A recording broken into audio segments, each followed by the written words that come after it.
नाही तू शेतकऱ्याचा कर्दनकाळ हा रोहित पवार आणि त्याचा आजोबाचा आहे हे लोकांना माहीत नाही. आता तुम्ही तारणहार होणार कसं? कर्दनकाळाचा तारणहार होणं एवढं सोपं नाही. लोकांना सगळं माहीत आहे. पूर्वी ते चालत होतं, गावात एक पेपर यायचा तेव्हा तुमची नौटंकी चालायची. आता मी इथं काय बोलतोय लगेच कळतंय सगळ्याला, तो तिथं काय बोलतोय लगेच सगळ्यांना कळतंय. त्यामुळे काय त्याचा उपयोग नाही. पण जर बसायचं असेल अन्न त्यागला तर ह्याला उपाशी ठेवला पाहिजे.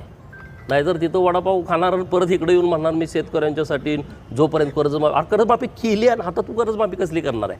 कर्जमाफी झाली आता ती कार्यान्वित होते आणि परत त्याचा काही उपयोग नाही. चांगली गोष्ट आहे.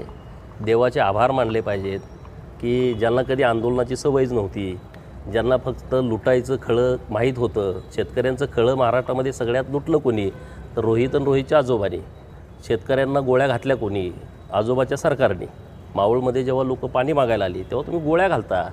इथं आपल्या सांगली जिल्ह्यामध्ये नांदऱ्यामध्ये जेव्हा ऊस दराचं आंदोलन झालं, नलावडे मला वाटतं चंद्रकांत नलावडे शेतकरी, त्याला डायरेक्ट गोळ्या घातल्या. त्याचा नातू आता इथं बसला आहे आंदोलनाला.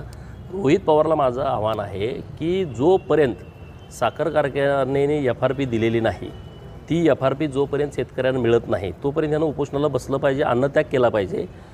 सोलापूर SP साहेबांना माझी विनंती आहे, पोलीस प्रोटेक्शन रोहित पवारच्या बाजूला लावा. त्याला एक अन्नाचा घाससुद्धा खाऊ देऊ नका. नुसत्या बातमीपुरतं नाटक करण्यापुरतं रोहित पवाराचं हे आंदोलन आहे ते होता कामा नये. त्याला 11 दिवस 15 दिवस जोपर्यंत शेतकऱ्याची FRP मिळत नाही, कारखानदार हेच आहेत, ते सगळी FRP जोपर्यंत मिळत नाही तोपर्यंत ह्याचं उपोषण चालू राहिलं पाहिजे.